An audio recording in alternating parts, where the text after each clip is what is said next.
Hi, good evening. Welcome. This is Pain to Power, and I am your host, Marya Kazmi, also known as Brown Girl Interrupting. This is the show where we turn our struggles into our strengths and we heal in community with new tools to take away. Please make sure, if you haven't done it yet, that you subscribe and you like this show and that you're joining us in the comments to share your thoughts as well. And so, have you ever wondered why so many students feel invisible in school? What if the problem isn't the students, but it's actually the culture that we've decided to count as learning? One of the things I think about often, both as an educator and as someone on a personal journey of healing, it's the role of culture playing a part in our lives. It shapes how we see the world, how we express ourselves, and how we connect to others.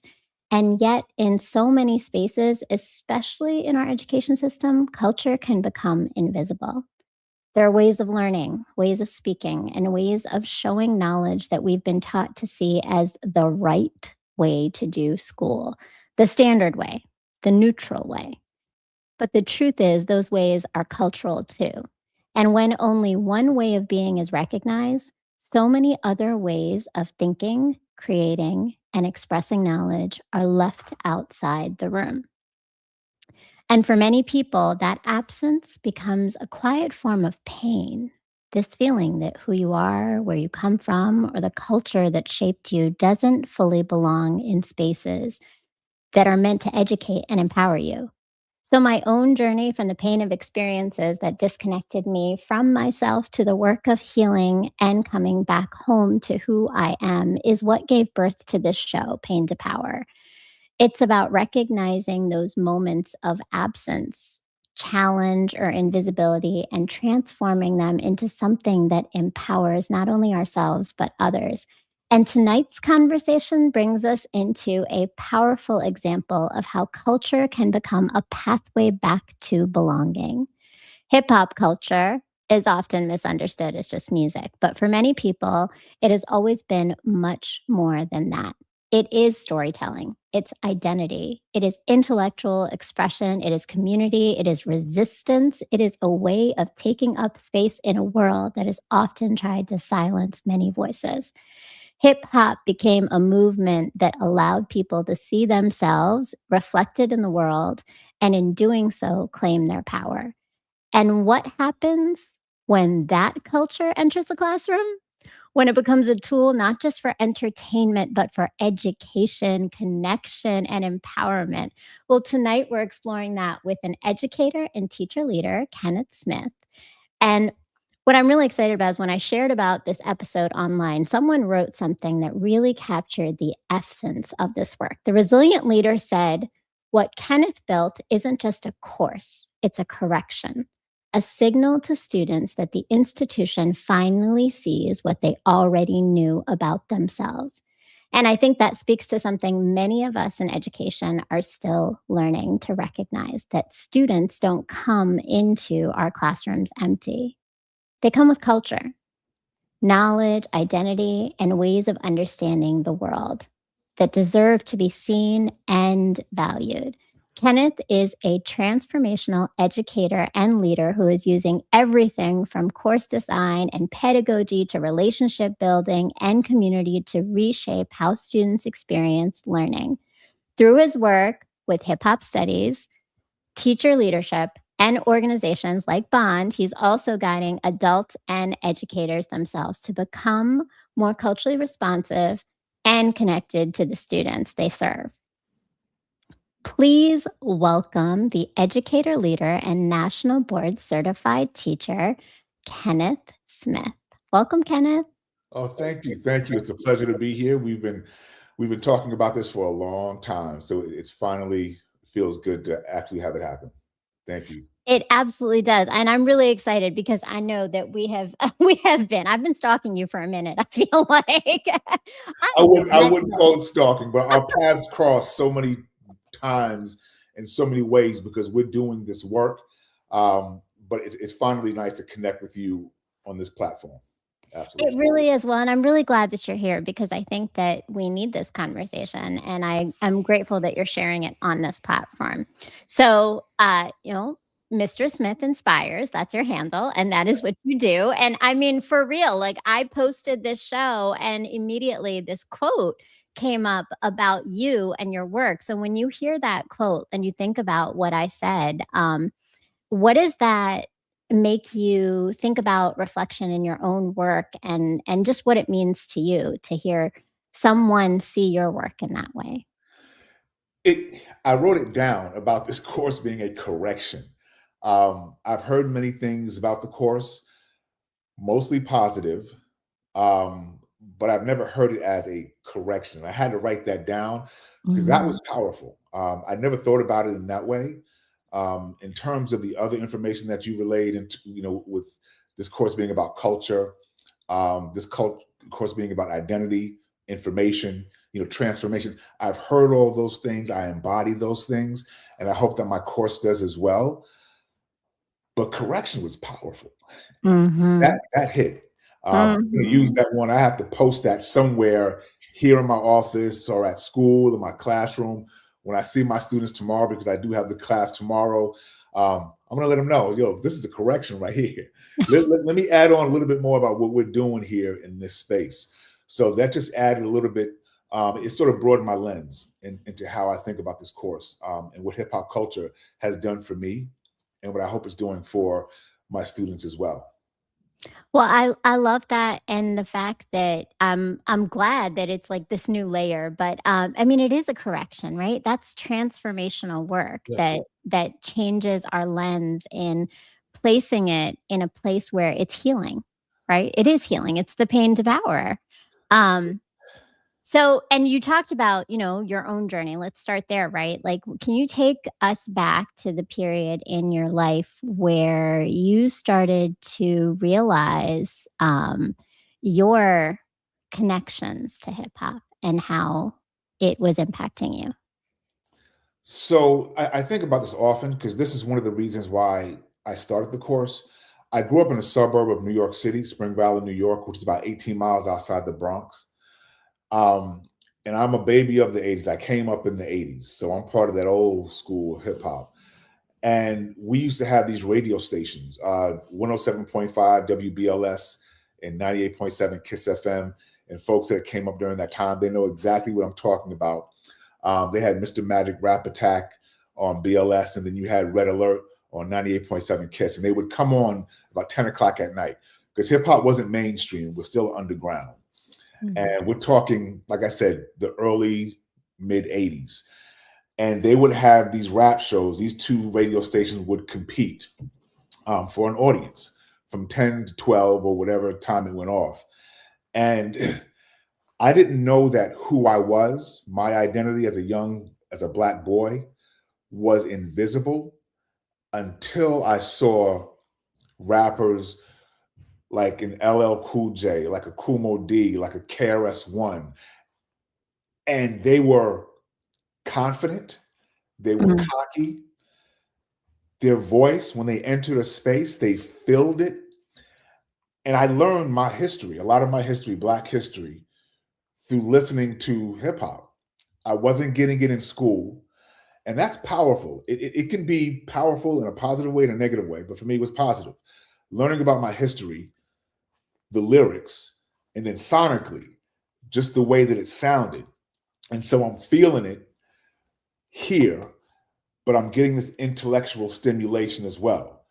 So I'm at a party, you're trying to talk to the young ladies, and you don't know whether you're supposed to be talking to them or taking notes for a lecture. And just having that duplicity sort of intersect was Mhm. powerful for me because I had never seen. And so let me be real here. We always learned about Dr. King, learned about Malcolm X, but these figures just seemed beyond human. They seemed like these towering figures that were like immortal almost. Not to negate anything they did historically, but I couldn't really connect with them the way that I saw these young black men expressing themselves with such confidence and teaching at the same time. And that was powerful for me. And I'm in middle school, elementary and middle school. And I would carry this with me, as I entered spaces, not knowing how it was impacting me. And luckily for me, I will say that the majority of it was positive in that sense. The creativity, the knowledge that was spoken, by these artists. Mm, Um, and I carry that with me. And it wasn't until I started to become an educator that I realized that that voice was missing. It was mm, just complete absence of that perspective, of that lens, of that social commentary of American life. And I started teaching history, and I'm like, something's missing here. I felt it. I didn't know what it was. So I've been thinking about the course for a long, long time. And then I finally built up the courage to put a team together of educators and students. And I proposed the course, to the county, and I wanted to make it clear that this is not a class where folks are coming in to listen to rap music. That's not what this is. And you mentioned it earlier that this is about a culture. mm, So, like for example, where we are now in the curriculum, it's a semesterized course. We learn about the history of rap, and we start in the Bronx in the early 70s. I mean, we could take it back to, griots in West Africa if we wanted to. But because of time constraints, and this is the discussion we had when we built the course, where do we start this course? mm, So the first couple of weeks, we're not even talking hip hop. We're talking the conditions in the South Bronx in the 70s. So we're talking structural and institutional racism and poverty. We're talking city planners like Robert Moses, the infamous Robert Moses, and his construction in New York City and how they decimated these neighborhoods. We're talking about Black and brown culture, Latin culture, and the creativity. We're talking about Caribbean culture, from Kool Herc to Africa Bambaataa to Grandmaster Flash, who brought these different cultures together. And hip hop is like this mixing stew in this environment that created hip hop. And so for the first couple of weeks, we're discussing those issues, right? White flight, redlining, all these things that were taking place in the Bronx, these buildings burning, insurance fraud. And students are sitting back like, wow, like what is this, right? right.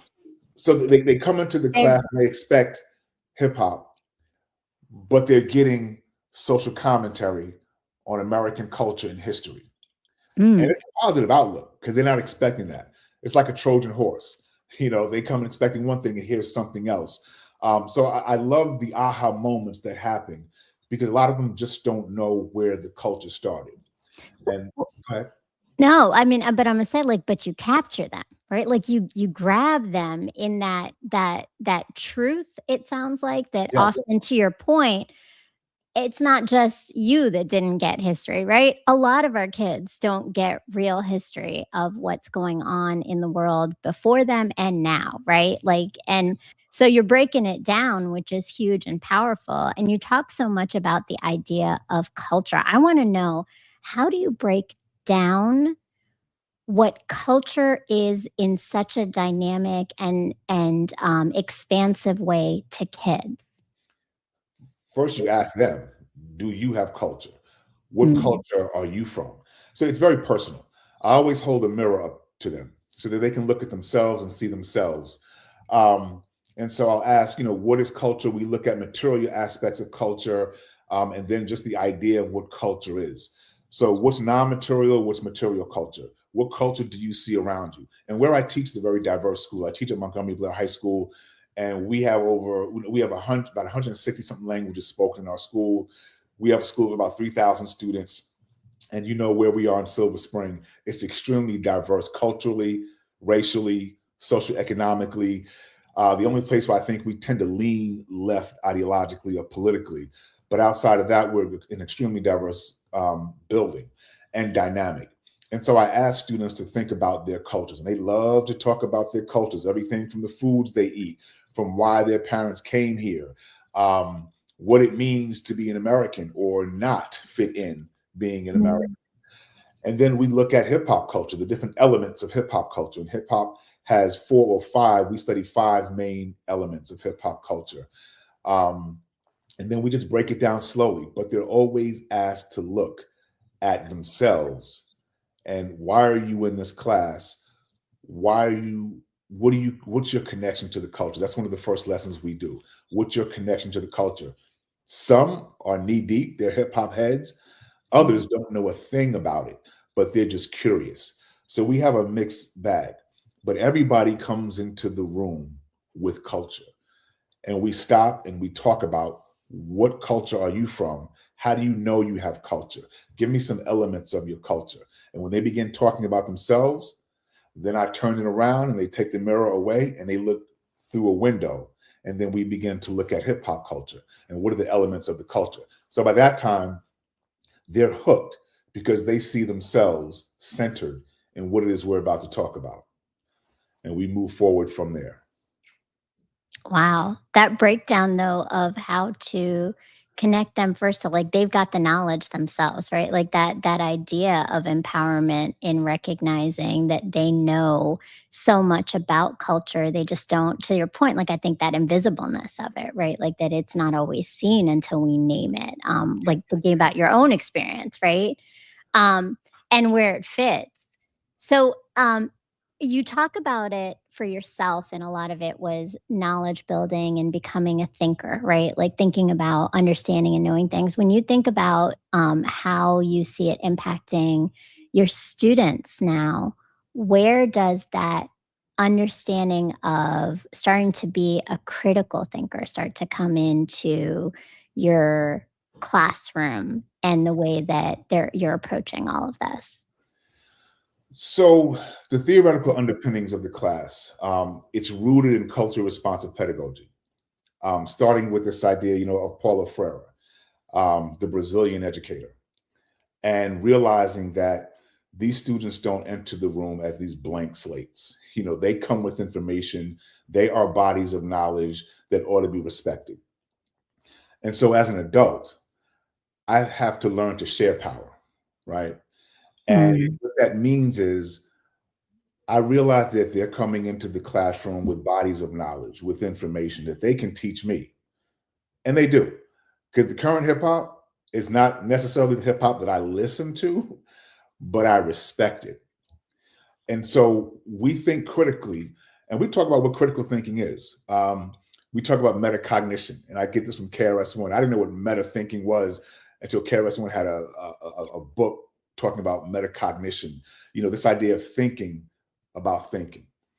Let's stop mm, and think about what it is you're listening to. Let's just pause, no judgment. Give me your top three, give me your top five hip hop artists for those that listen to hip hop. What is it about this content that you like? Is it just that you like it sonically? Is it the lyrics? Is it the artist? What's your connection to this music, right? To the culture? And we get into that conversation. But when you take what it is they bring into the classroom, and I call it the bully pulpit sometimes, the teacher, because I can control the flow of the class, that we can stop and pause. Put your phones down. This is not a TikTok message. This is not going to happen in 30 seconds or 15 seconds. I want you to really think about what it is that you're listening to and why you're listening to it. mm, And I tell them my connection to the culture and how I became connected to the culture and fell in love with it. But their first writing assignment is for them to think about their connection to the culture, number one. And number two, if they're not connected to the culture, why is it such a global phenomenon, right? mm, Why do so many other folks connect to it globally? So they have to address it in one way, shape, or form. And then they have to reflect on their writing. We discuss, but that gets them to begin thinking critically. They're looking at different pieces and they're analyzing it, putting it together, and then they're feeding it to each other and we're talking about what's happening.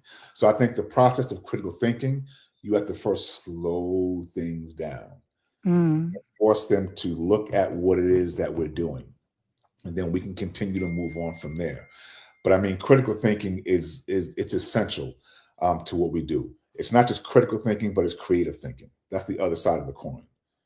Critical and creative And thinking. creative, which is, I mean, the depth of where you can go when you combine those two pieces, right? Absolutely. Because now it's you looking at things in a metacognitive way, breaking things apart, examining it, but also bringing your own sense of who you are and your creativity to it, and that's powerful for kids. I have to say, I've never heard metacognition and KRS-One spoken in the same sentence as an Yeah, educator who we throw that term around often, but yeah, that connection, like, just blew my mind. I was like, "Alright, okay, that makes sense." absolutely.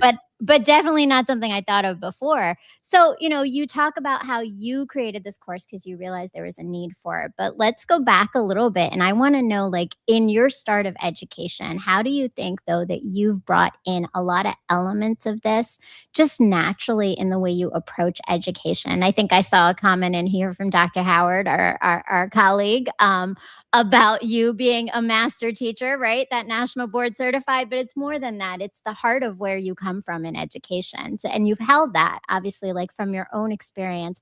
What were you really intentional about walking into the classroom um, when you first started, or really when it started to hit you? Maybe it wasn't when you first started. Right. So, so teaching is a second career for me.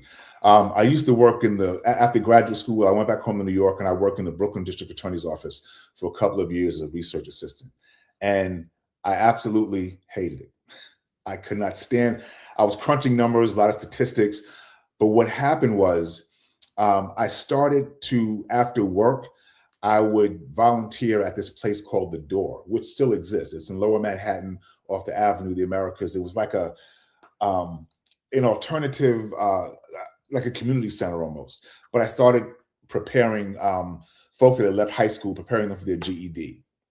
And I just fell in love with these kids. That's when the light bulb went off. Like, this is where I need to be. And so when I got married, I moved down here to the DMV, to Maryland, and I got into education. I never looked back. And I know I'm fortunate. I am blessed to be in a position to do something that I love doing, that I wake up every day, and I'm thankful that I have an opportunity to do this.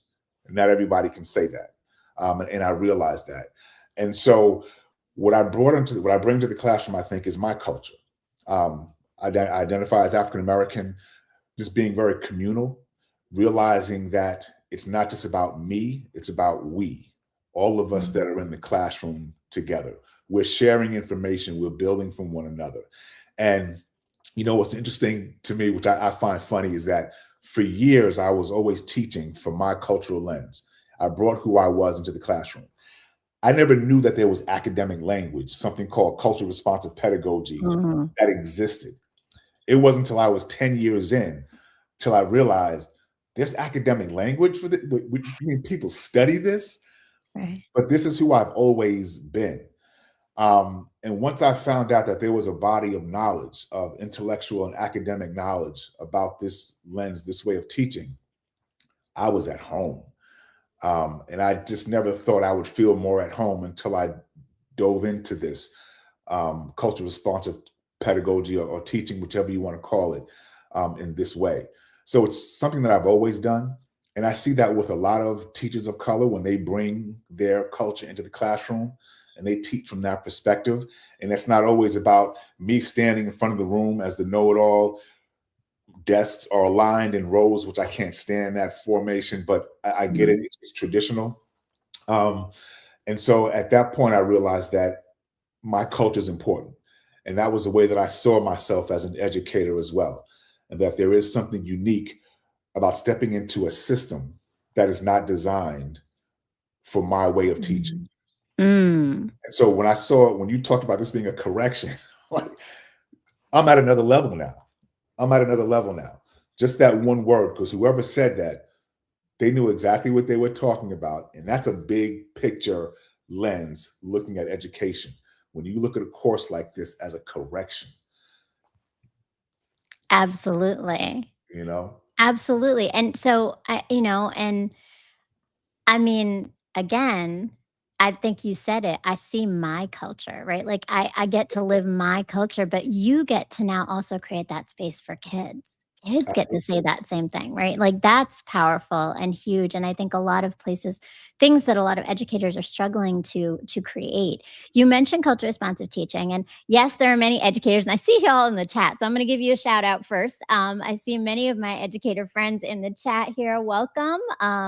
Several of your Bond colleagues. I see Damon Harris, also a former guest, combining critical and creative thinking, and Dr. Daryl Howard stated just like a master teacher. Absolutely. Also former guest, right? Kenneth M. Smith, when students' voices, communities, and cultures are centered, engagement naturally follows. That's powerful. Absolutely.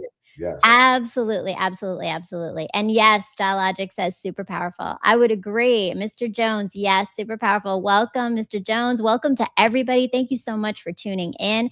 So, Kenneth, Yes. because not everybody here who's going to be watching and is watching right now are educators, tell us a little bit more about when you break down the idea of culture responsive teaching. If you could give me an elevator speech, what is culture responsive teaching so that we are all on the same page in language here? Yeah. So culture responsive teaching is the idea that all of our students matter, that we look at different cultures and we make sure that other cultures can see themselves. Our educational system is set up very middle class and Western. I, the individual, being culture responsive, understands that it's me, we, and the collective. And that sort of flips the head on the way that we approach education, that we realize that there are other bodies of knowledge that are important than just the traditional ones that have been taught, not to erase what's there, but to appreciate other perspectives. And being culture responsive means being more inclusive of those who don't fit into the traditional mold of a student or within our educational system. It's broadening the lens on how we teach and how we approach education. I love that. And I do think it also aligns with the idea of a correction because the truth is, things have not been developed for all of our students. Our Right. schools are broken down and working for a lot of it. Really, they were created for white men, right? Like white boys, and not for everyone else. And so that correction of culture responsive teaching is definitely really important. And Damon Harris says, do the kids see how when all of you brings your cultures together as you study culture, you create a new shared culture? That's a great question. Great question. And allowing students to produce their own knowledge is something that's also extremely important, because what we tend to have with our school system is that students take a test, they write an essay, they write a paper, and it's for the teacher to evaluate. But with hip hop culture in this class, and the way I teach my other courses as well, I want my students to produce their own knowledge and put it out there to the world. Yes, I have to assess. Yes, I have to grade. All right, I'm not fighting that battle. But I do want them, and I encourage them. This is where the creativity comes in, for them to come in realizing that what they bring to the table is important. Listen to what it is that we're talking about, the new information that I bring to them, and create something new with that. And then share it with your students. And that's the authentic assessment. And that authentic assessment is powerful. Just to change lanes a little bit, you've done work, Damon, Daryl, the ones that are on here now, with MSP, the Minority Scholars Program. Mhm. And this is a program where it's a student-run program. And we as the adults, we serve as the guardrails. They create their knowledge and put it out there in the world. And they realize that what they learn, when they see themselves, when belonging is central, that they have power to make change as well. And hip hop culture has done that for me. Look at what these, and I heard Mos Def, he goes by Yasin Bey now. He made a statement that hip hop is a synonym for Black men. That hit home when I heard him say that. Mm. And not that this class is for Black boys or Black men, it's for everybody, because as we know, hip hop is global. But to see oneself, not just musically, but also as a Black man leading an intellectual environment, that's powerful for a lot of them. And I've had many of my males, my Black and Latino males especially, who come up to me at some point, and because I'm teaching a course, they'll take a course. Not just the hip hop course, my sociology course, my AP African American course. They'll take it just because I'm teaching it. and I teach sociology as well. And they'll take the course not knowing a damn thing about sociology, but they'll sign up because But Mr. Smith is taking it. because that's the power of inspiration, right? That's the power of what you're doing to, again, and I want to elevate this because I think this is really important. A lot of times gets lost in culture responsive teaching when people talk about it or think they know about it is intellectual rigor. Absolutely. You are pushing kids to think and create and write and in such a dynamic way that it really is ownership of their knowledge, of the culture they're creating, of learning, all of those pieces. And I love that you brought up the MSP, Minority Scholars Program. I actually just went to the film festival. To your point, right? Like the students created an anti-racist films that were amazing and I love it. powerful to create change, right? And you're creating a lot of these guardrails. I want to come to what you were saying about that synonym for Black men and the fact that there's such an impact on Black and Latino boys. What are some of the things that you have learned from your students in even just identity that maybe you yourself didn't realize prior to teaching this course? There's some ahas you had, some moments where your students really pushed you in your own understanding of identity. First and foremost, it was to be quiet and listen to them and not judge them. And I also realized and I was just checked the other day, a couple of weeks ago, that a lot of our boys, um, to the title of your show, are in pain. Uh, Mm, they can't express themselves. They can't express their full humanity. And I've had many side conversations. And now what we're doing, we're also developing another unit for the course, hip hop and mental health, because with this generation, yes. um, a lot of hip hop artists, especially my age, the old heads, they're starting to talk about mental health issues. A lot Mhm. of the younger artists are very open about their mental health challenges. And so I'm learning as an adult to just be quiet and to listen to them without judgment. I think that we as adults sometimes feel like we have to stand on a soapbox and solve the problems and tell students what they need to do instead of just receiving their message and realizing that what they're going through is nothing new, but can we help them put this language, this pain, this frustration in both an academic perspective, but also personal. And so for me, I'm learning to just be a much better listener, Mm, not judge what it is that they're going to and the way that they want to express themselves. mm, And I'll say this, we live in an environment where we're all exposed to, racism and sexism, et cetera, and we embody that without knowing it. So, for example, I'm walking down the hall, I'll see a group of Black and brown boys loud and just boisterous and animated. And I want to ask them, what are you doing? What are you up to? But then I see a group of Asian boys and they're loud and laughing, and I walk right past them and not think twice. I'm a mm. Black man saying this. And I was once those Black boys in high school, just as loud and rambunctious. And I realized that I'm impacted by this environment as well, all the stereotypes, all the messages that are spoken about them. So when they come into my classroom, the same way, full of life, full of energy, I have to just sit back and listen to them. But you see their humanity and you give them Absolutely. space and allow them to have it. Absolutely. And so I want to go back because this mental health course one sounds amazing, but I would a lot of my guests who are Black men who come on the show, we talk about mental health, but there's always a lot of stigma, particularly in the older generations, right? So I think for younger kids now, it seems like the language of mental health is so much more common, so much more pervasive. Like it's not as much of a taboo for young people, but for you in that transition of thinking of mental health and thinking about where it fits within the conversation of males and mental health as Black males, like was there anything you had to kind of work through yourself or process differently to recognize like it's okay to talk about that openly? I'm still struggling with that. I am. I'm still struggling with that. As much as I know that I would like to talk about certain issues, I still don't feel as comfortable as I would like to.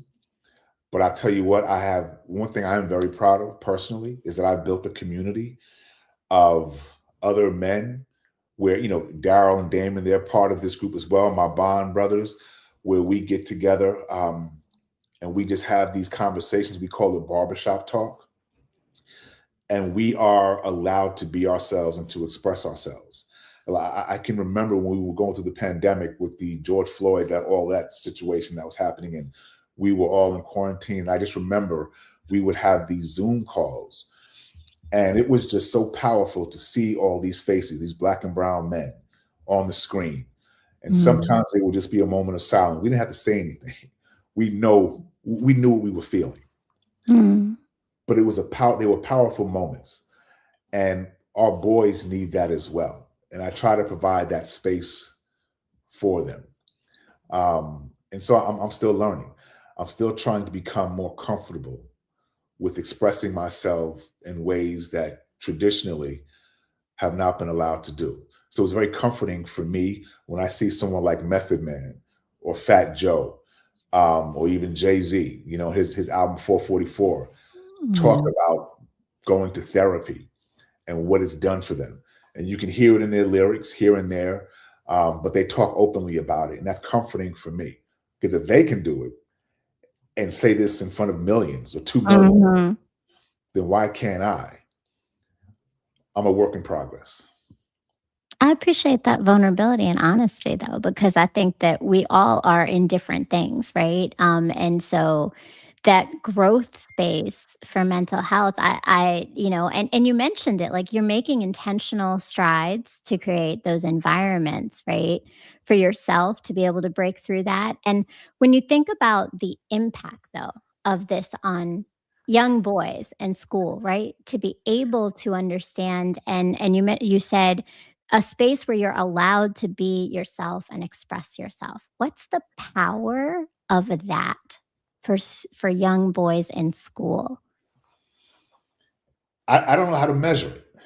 I can tell you what I feel, what I've seen. But again, I think that comes from Western culture. We're always trying to measure something quantitatively. And this is something that can't be measured quantitatively, at least from my perspective. I'll give you a perfect example. I have a guest speaker that comes in from time to time, Tim Jones. This guy is phenomenal. It's always my favorite guest speaker. And he would come in, Tim, he's my age, he's from Brooklyn, but he lives down here.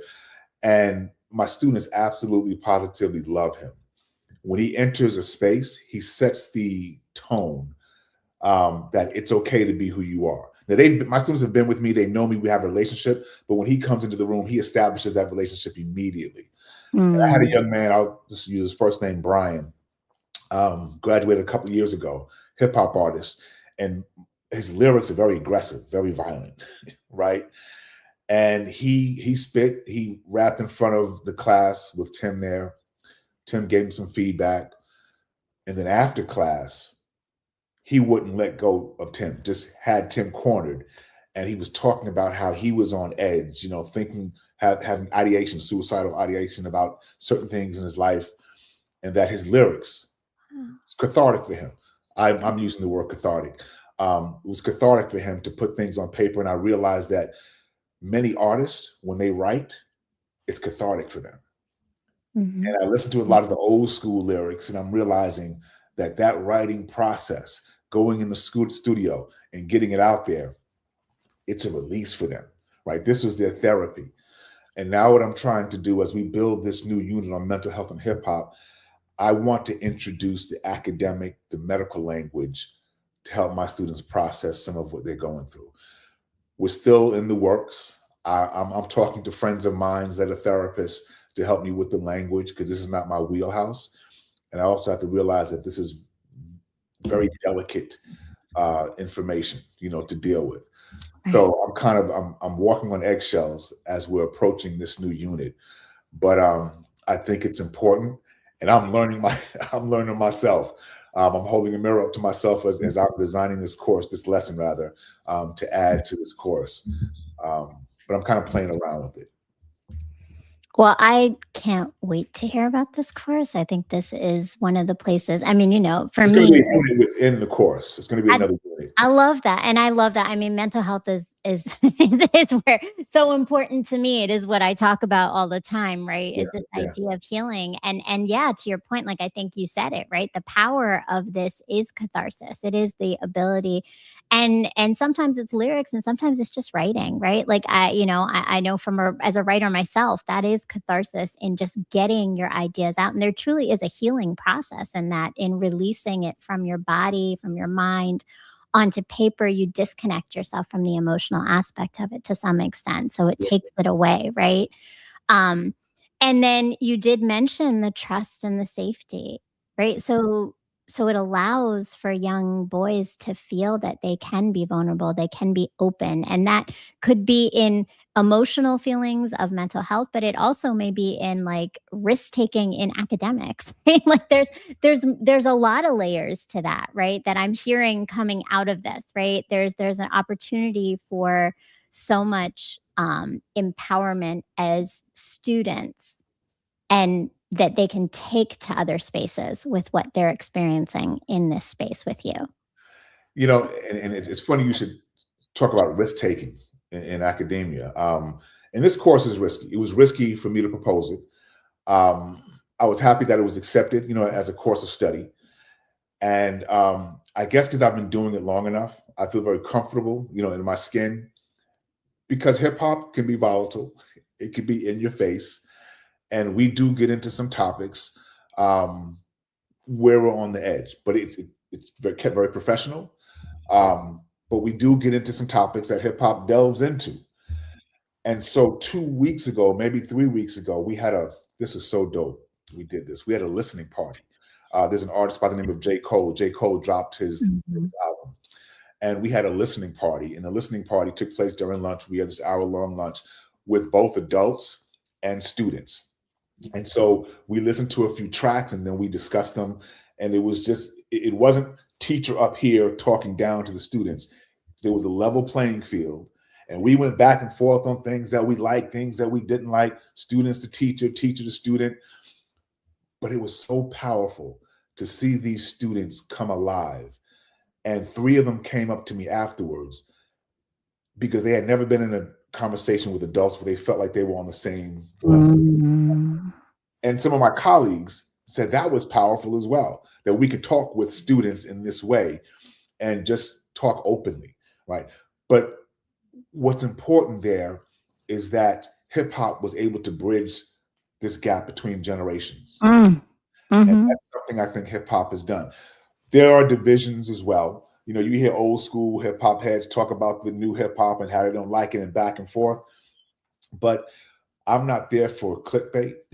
I'm there to slow things down, like I mentioned at the top of the hour, and let's have these open conversations. We do this. I do this fun thing with my students where I ask them I'll say, artists that Mr. Smith isn't listening to, but probably should be.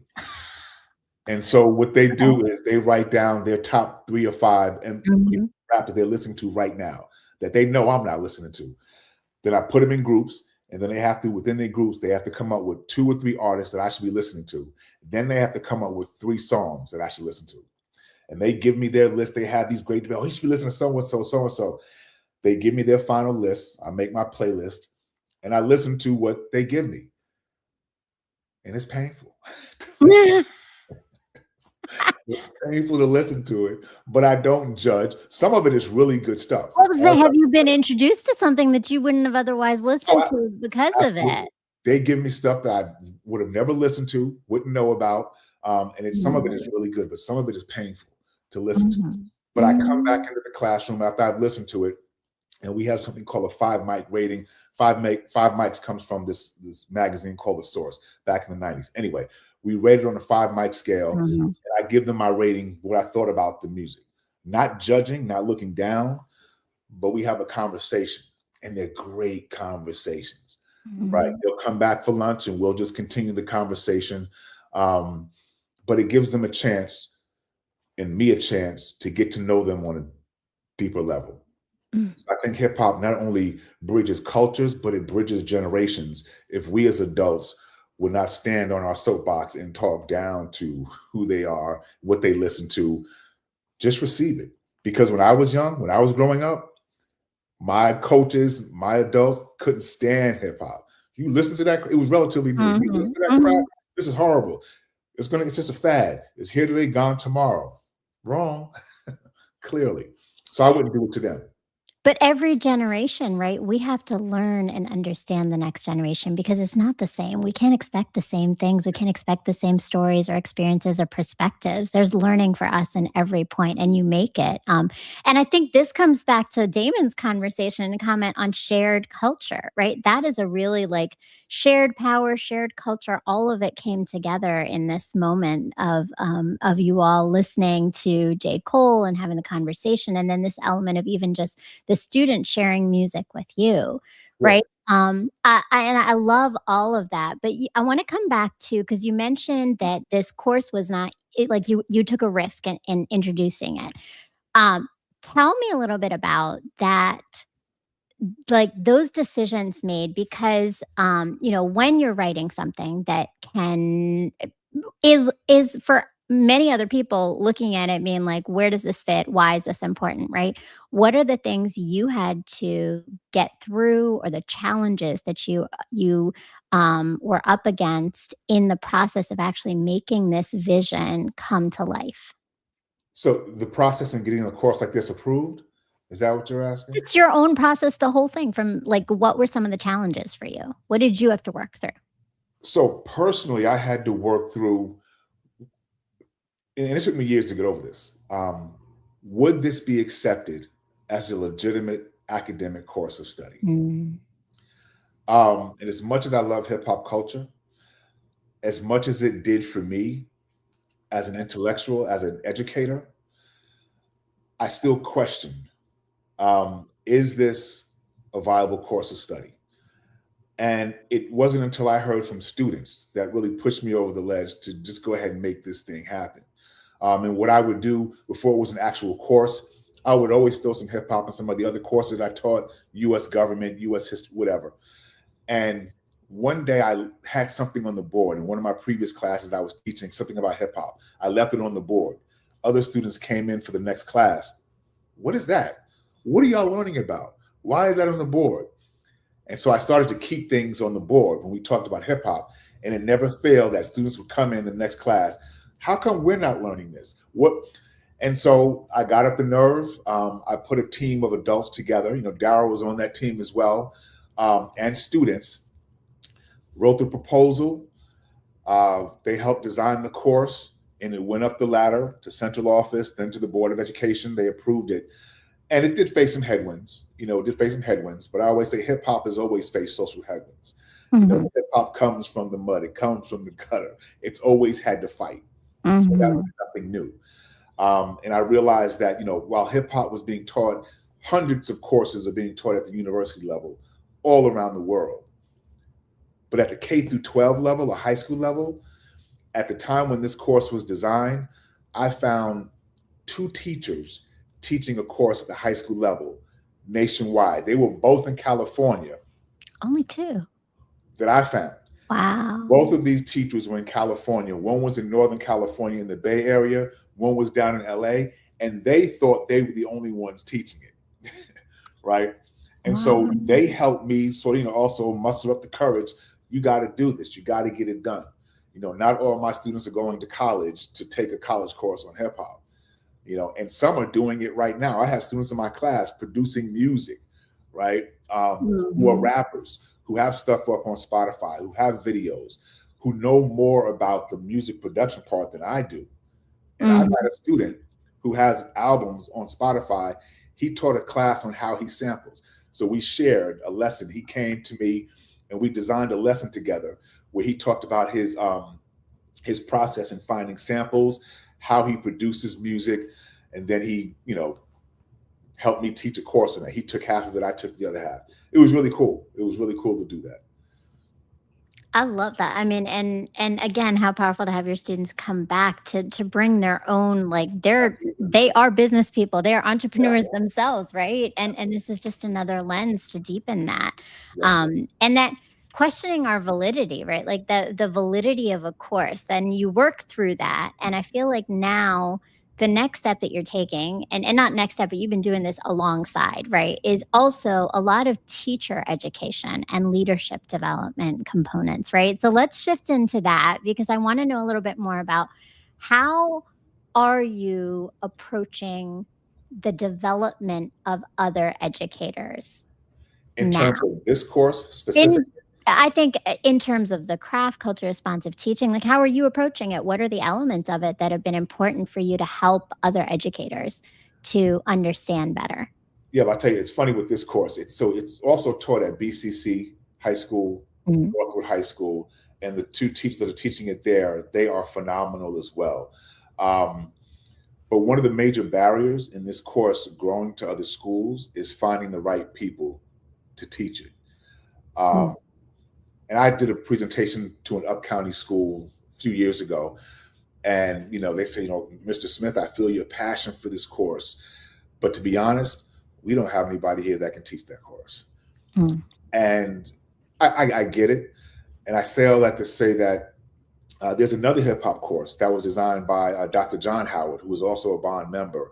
And while mine is history, his is more ELA. His is more English. I mean, history. I mean, hip hop as literature. So his course, he just Mm. ran his first course this year, and we're always planning together. He's at Blair as well, and we're always talking about what kind of teacher training do we need to do to teach this course properly, because it can go left quickly if it's not done correctly. It Right. can go left quickly. We understand that. And so we're talking about, along with the mental health piece, we're talking about what does teacher training look like to teach this course, both from his perspective, the ELA, and then my perspective, which is historical and sociological. So we're working on that. And we want to do this possibly, with Bond, the things that we do with Bond. For folks that don't know what Bond is, building our network of diversity. So we're an organization where we recruit, retain, and we build men of color within the classroom. So with teaching and all the way up through leadership, we do workshops for teachers in terms of how do you present at conferences, how do you build your own knowledge. We have the barbershop talk to lend support, to empower, and that's also a component of what we do. But to try to teach educators to teach this course, but also to be culturally responsive in other courses and the way that they teach is Mhm. central to what I believe in. I do believe in teacher leadership. Love the classroom. I will retire in the classroom, but I also have one leg outside the classroom, working with organizations like Bond, like MSP, and doing the hip hop thing as well. That's important work though, because again, like you are one person, right? And you've got it in two other schools, I know, but like that extending and building capacity of more people understanding and knowing how to do this work, whether it's in this course or in other courses, right? Yeah, Like I think what you're naming, a lot of these elements are just really strong, important, responsive characteristics of educators who want to shift the culture of school and their classrooms. So people are taking that away. You talked about Bond, and I want to give you a moment because there is actually, and this is kind of a connection to all the things, right? Bond is having an academy coming up in April, and the focus is mental health. Is it? yes, yes. It's well-being of educators, mental health, well-being, both mental and physical. How do we take care of ourselves to do the work that we're doing, especially in this environment that we're in? The way the administration is just dismantling education. How do we Mhm. take care of ourselves? So I'm excited about the academy. Always looking forward to it. It's always an exciting time for us to build as educators, not just as Black and Brown men, but all educators, period, who come to the academy. We're looking forward to it at Bowie State. I love that. Do you want to end the date? Anybody have any information about April how people 24th sign and up? 25th. Let me make sure I got that right. Yep, I'm gonna give April you the 24th. extra plug here. Yeah, absolutely, absolutely. So April 24th, 25th, and 26th, the Bond Academy, which will be held at Bowie State. look at bondeducators.org or thebondproject.org, thebondproject.org, and you can find all the information there. It's a really dynamic academy, and what is really unique about what we're doing is that every workshop, every presentation is led or co-facilitated by a Black or brown male. And we thought that that was very important because people really need to see us produce, present, create our own knowledge. Absolutely. Absolutely. So if you please go and check it out. The Bond Academy is an amazing space. And I'm very excited because this is my first time doing a session co-facilitated with a Black man, Mr. Charles Alexander himself. So yes, it's going to be a panel conversation. So make sure, tune in, come and attend, and you'll see so many amazing, brilliant educators and leaders. I always walk away with so much knowledge and tools and things. And it's just really, I love to see a space where so many men just are connected and at ease and just see each other together. It's a beautiful, beautiful thing to witness. Yes. It really, really is. So, when you think about just your classes and when students leave your classroom years from now, what are you hoping that they remember? Some lesson about themselves, their potential, anything that you feel like you want them to walk away years from now reflecting on from being in this course and in this space with you? I want them to know that they matter, that they belong, they have something to offer. And the last thing I want to say, which still blows my mind, is that when you look at some of these old head hip hop artists, Queen Latifah, Rakim, Nas, Jay, they were their age. They were creating. That still blows my mind. I'm still reflecting on, Nas's first work, Rakim. They were 16, 17, 18 when they were writing this material. That's mind blowing. Nas dropped out of school in the 9th grade. One of the greatest artists of all time. With the blessing of his father, he left, never went to 9th grade. Because his father understood that educational system was not built for that Black boy. And that still blows my mind, right? Biggie, Jay, they didn't finish high school in the traditional, because the system was not set up for them, for that creativity, for that brilliance. I want to tap into that. And I just want them to realize that they matter, they belong, and that what they have to offer is valuable. That's important. That's powerful, right? And to your point, right, the system was not created for them.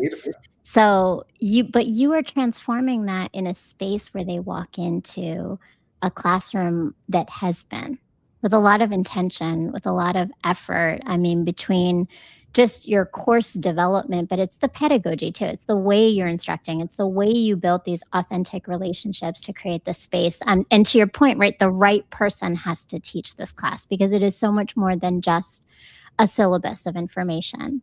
Yeah. Absolutely. You have to show up in a certain way and a belief system. And it sounds like as an educator, you have to shift a lot of your own beliefs to do this the right way, authentically for kids. Yes, absolutely. Well said. Well said.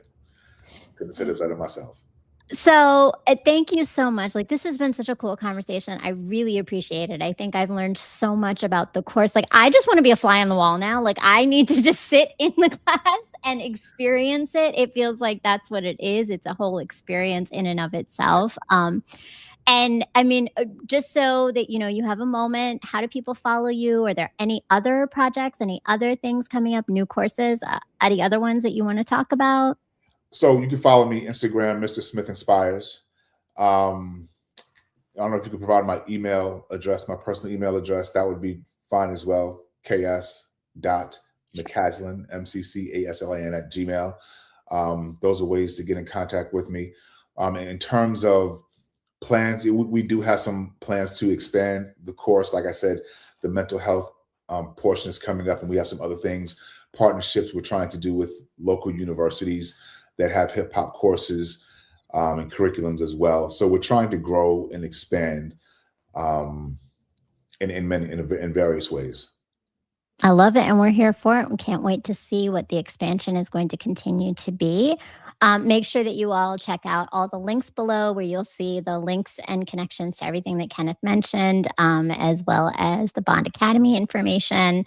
And follow him on Instagram, Mr. Smith Inspires. Follow me. I am Brown Girl Interrupting. So if you are watching me for the first time, make sure that you subscribe to this show, you like, you hit the bell so that you tune in every Sunday at 8 p.m. for these conversations on turning our pain into our power and our struggles into our strengths. And follow me. I am writing on Substack. I have the show on YouTube. I have all my social media, TikTok, everything Brown Girl Interrupting.